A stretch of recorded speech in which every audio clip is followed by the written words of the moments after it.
I'm Dave Elliott. This is Sunday Night Extra. Thanks so much for staying up with us this evening. This time last year, Barack Obama was riding a rocket of popularity. He then won the election in November, had a Camelot inauguration, looked out over Washington, saw a solid Democratic majority in Congress. It was nothing but smooth sailing. Then, beginning this summer, rough seas for the young president. Here with us for his take on this kind of shift in public opinion from the Harrison County Democratic Executive Committee, Renick Taylor. Renick, thanks for joining us. I appreciate it. I want to point out to folks right off the bat that you first joined me on my old Sunday night show back in the spring of 2008, so you've been on the Obama bandwagon for a long time. You're not a Johnny-come-lately. But what's your take on what is happening with the president in terms of his approval rating and how America is seeing his agenda right now? Well, every president burns political capital as they go about doing the things that they want to do. In 9 months? Yeah, in 9 months, absolutely. In fact, this president is looking better than both Clinton and Reagan, and they went on to have wonderful, successful presidencies. So I really don't see this as being a big deal as far as his approval numbers go. Yeah, here's what I think, and I'm curious what your read on this is. I believe that the president himself personally is doing okay, but he's being dragged down by the Pelosi-Reed Democratic leadership on Capitol Hill. What do you think about that? Not really. I don't know how you would draw that conclusion. Everything's moving along. The health care bill has been in Congress, but when Obama first came into office, the first thing he had to do was to save us from the next Great Depression. And he spent some of his political capital then. If you remember at the first of the year, they were talking about maybe 40% unemployment.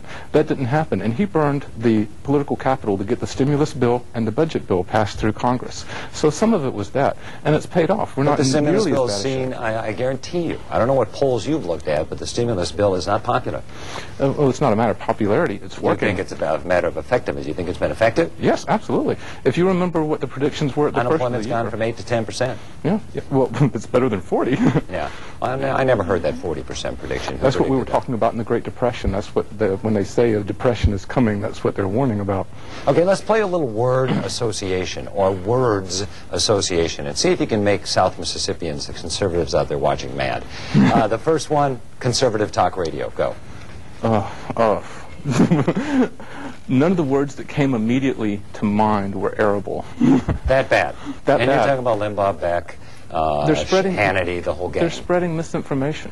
They clearly are. And it's partly the media's fault. When somebody says something that's untrue, it's the media's responsibility to call them on it. If they don't, then it raises cynicism. And you mean the media to call on each other? Absolutely. Absolutely. If somebody is on the air and they're saying something that is blatantly not true, like Obama wasn't born in the United States, or that there's death panels that are out there, these are things that should be combated aggressively by the media, because if they don't, then people will start to doubt it when they do tell the truth. Our next word association, or words association, tea parties, town hall meetings. Again, nothing really fit for air came right to mind.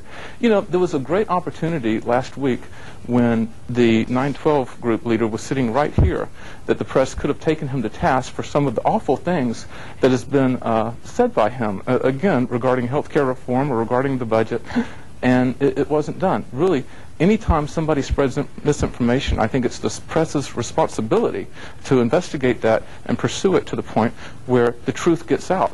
But aren't you a little naive? Don't you think that in middle America, it's not all Los Angeles and New York and Washington and the elite intellectuals in this country, in the heartland, as I like to say, maybe people really are feeling this way and feeling very strong about these things. Maybe we should look at it and give them some... If people are feeling one way about something that's not true, it still should be called out to the truth. Okay. Now, the president, he went and spoke to the school children. I thought, I'm going to pull my child out because I don't want them indoctrinated, brainwashed by this propaganda. On our website, some of your gang must have actually gotten in on our website. They wrote on things like, if you brain dead idiots would quit listening to Rush, Beck, and Fox, etc. Someone else says it was great about the president on TV. What do you think about the brouhaha over the president talking to school children around the country? It's such a shame.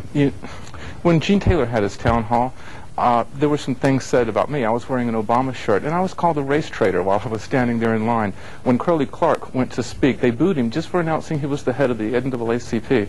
A lot of this boils down to race, and especially here in Mississippi. And I'm not saying all Republicans are racist, but if you're a racist in this state, you're a Republican. I don't know about that, Renick. I don't know if it's the media's job to call some. See, that's what I feared when Obama was elected, that if you're white and you disagree with his policy, you're automatically going to be labeled a racist. I'm speaking from experience here. I'm speaking from things that have happened to me personally. So I'm not speaking in some general terms. I'm being very specific about what has happened to me in my experience. If you're a Democrat down here and you haven't been called a race traitor, you're really not on the front lines. Okay. Renick Taylor, thanks for being with us, okay? Appreciate it. Renick from the Democratic Executive Committee in Harrison County. And don't forget, we encourage you to comment on any and all of our stories.